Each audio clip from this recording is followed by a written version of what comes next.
Hey y'all. Okay, so today we are going to talk about a new topic called uh, Graphing Quadratics, so zero point 0.5 notes, Graphing Quadratics with Transformations.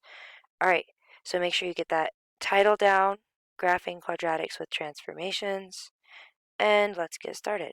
So the first thing that we're going to do is we're going to write down the most basic quadratic function, also known as the parent function.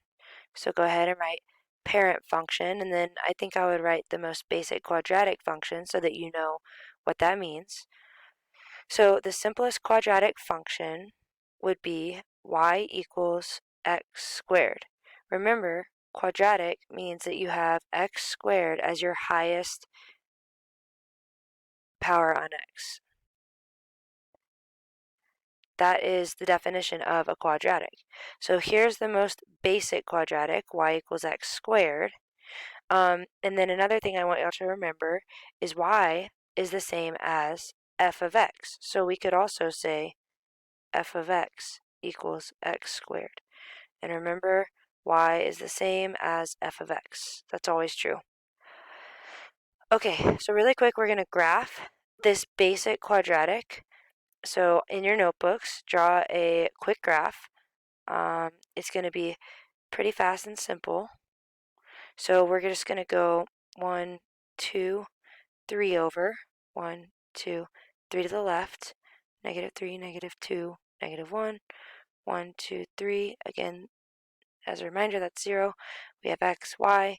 And then we're going to go 1, 2, 3, 4, 5, 6, 7, 8, 9 up. So 9. I only want you to label 1, 4, and 9. 1, 4, and 9. Okay, the most basic quadratic function always starts at 0, 0. Your point will always be at 0, 0. And then we need to learn the pattern for the quadratic. So from your starting point, you'll always go right 1. So here's my starting point. That's my vertex. Remember, that's the vertex. Right 1, up 1. So right 1, comma, up 1. Right 1, up 1. So go ahead and put a point at 1, 1. And then we'll go from the starting point. So let me write from the vertex. This is always from the vertex, so you might want to add that. The next thing you'll do is write 2, go right 2, up 4. The reason this goes 1, 1, 2, 4 is because it's almost like we're squaring. It's almost like we're squaring this one, the right, to get the up. 2 squared is 4. So then let's think about the next step would be right 3 up. Go ahead and tell me how many you think we will go up. Remember, it's like we're squaring the number we're going right. Up how many? 9. We should go up 9 because 3 squared gives us 9. So let me erase these little things because we actually don't want to square those, but that's kind of how you can think of how you get the ups. Okay, and then let's actually do it. So right 1, up 1, we did that one. Right 1, up 1. Now let's go back to our vertex. We need to go right 2, up 4. So right 2, up 4. That's our next point. Then go back to our vertex. From the vertex, right 3, up 9. So 1, 2, 3, up 9.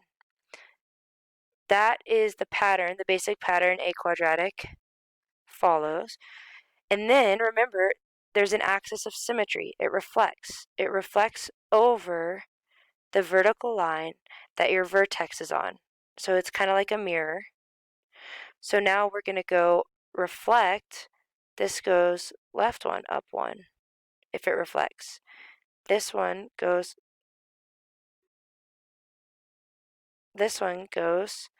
left 2, up 4. So left 2, up 4. And then if we're reflecting, we go left 3, up to 9. That's reflected. Okay, so now that we have our basic quadratic, let's talk about some rules that like the vertex form of a quadratic follows. So let's first write down the vertex form of a quadratic. So you need to know this. This is really important for SAT actually. So vertex form of a quadratic is y equals a x minus h squared plus k. And we need to break down all of these pieces. So we're going to break down each one of these pieces. Actually, let's break them down in terms of the vertex. So the vertex, if we were going to write the vertex from the vertex form, the vertex is a point, remember, that's a point. It would be h, k. And I want you to notice something. Those come from here. The h flips signs. So flip signs, opposite sign. But the k keeps the same sign. Same sign. Okay, so if you get a function that looks like this, that means that you have a vertex form of a quadratic. How do we know it's a quadratic? Remember, quadratics have x squared. Well, here's the x, and then here's the square. So it's definitely a quadratic. And we can easily see our vertex. Remember, the vertex is the point at the very bottom or top of your quadratic is the point where you flip around. Okay, or where your quadratic like turns around. So now let's get some notes about how to graph quadratics using vertex form with transformations. So make sure you write this down, transformations from vertex form. I'm going to write the vertex form again, y equals a x minus h squared, just so that we can see it, plus k. Okay, and we're going to break down each piece. So a. Let's go ahead and write a note about a. We're going to say if a is bigger than 1. That's the same as saying a equals a whole number. If a is a whole number, so write this down. If a is a whole number, we get, I'm going to write a little arrow, a vertical stretch, and you're going to need to know how to describe this using this language, this academic language, a vertical stretch by a factor of a.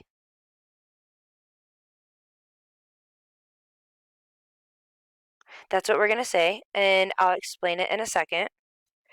Let's go ahead and write a different note about a. If a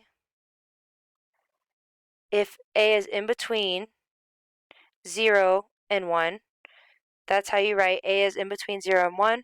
The other way we would say this is if a is a fraction, then we get a vertical compression.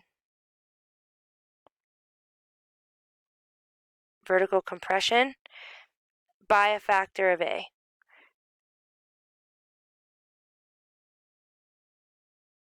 That's what we would say. Okay, so now let's talk about what these mean. Actually, really quick, let's go over if a is negative. What if a is negative? So we're talking about this number, remember, out in front. If a is negative, if you have a negative out in front of a quadratic, we get a reflection, or the function reflects across the x-axis. Okay, now let's break all of these down graphically. So next to these, let's draw a really simple and quick graph. So if a is greater than 1, we get a vertical stretch. All right, for this graph, remember your basic quadratic, I'm going to draw your basic quadratic. It looks like this. Now we're going to draw the stretch. So imagine if someone held your feet. Someone was holding you, you were a tiny person, and someone was holding you, they held your feet, they grabbed your head, and they stretched you. They stretched you out. That's what we're doing to this quadratic when we say vertical stretch. So what's going to happen is if someone held your feet and stretched you, you would get taller and probably skinnier, right? So That's what happens to a quadratic when it has a vertical stretch. It gets taller and skinnier. Okay, cool. What about vertical compression? That's like if someone held your feet. We're going to draw another example graph. If someone held your feet and then pushed on your head to make you shorter, you would get wider, and shorter, right? If someone like squished you, you would get wider and shorter. So that's what happens if A is a fraction. So we have A as a whole number or A as a fraction. And now we know what happens to the graph. What if A is negative? One more example graph, and I want you to draw these quickly. If A is negative, we get reflection across the x-axis. So normally, our quadratic looks like this, right? If A is negative, it's going to flip upside down. Okay, cool. So we have our 3 example graphs. Let's move on to a different letter. So we just covered A. Now we're going to cover H. So look at your equation. We're going to talk about what happens when H does certain things. Okay, H. And let's go ahead and start. This is a lot of writing. Y'all can handle it. I believe in you. Okay, so H moves the graph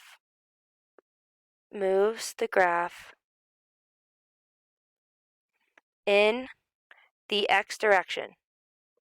Make sure you write all this down. And then let's define the x direction. That's left and right.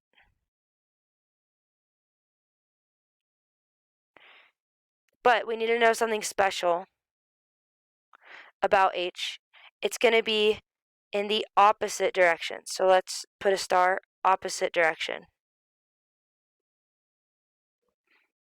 And I'll explain what I mean in a second. Okay, so if we're going to write if H is greater than 0, that means H is positive, right? H is positive.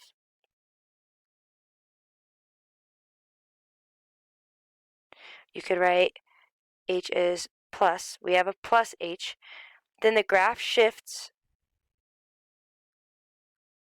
Graph shifts left H units. So whatever number it is, it's going to go left that many times. That's if H is positive. Okay, now we're going to say if H is less than 0, and I bet you could guess what happens. That means if H is negative,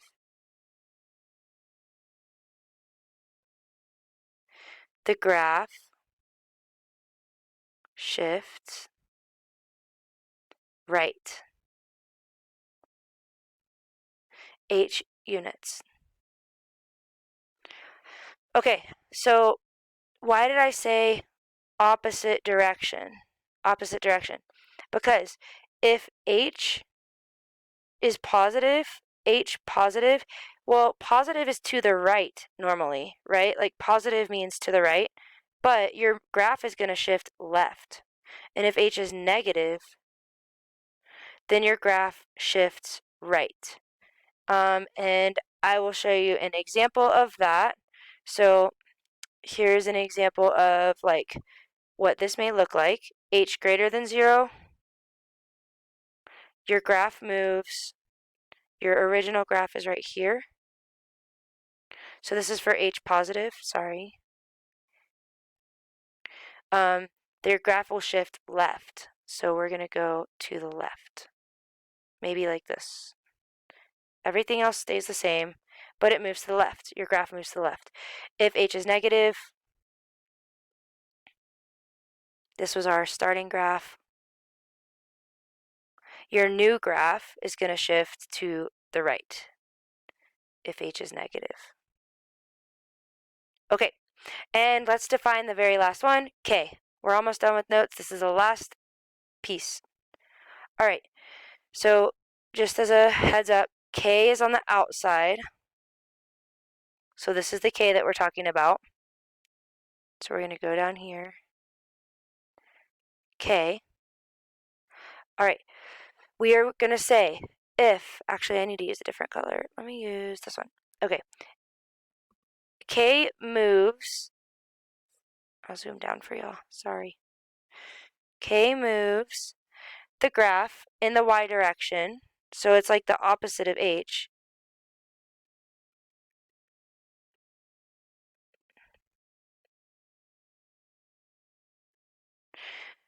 And it goes the same way.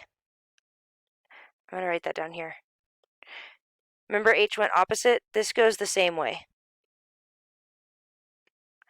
So we don't have to worry about thinking opposites. And then let's go ahead and write our notes. If k is greater than 0, that means k is positive. Then the graph, sorry, my pen is freaking out. Okay, graph shifts up. Y direction is up and down. We should have written that down before, sorry. Y direction is up and down. Okay, so the graph shifts up k units.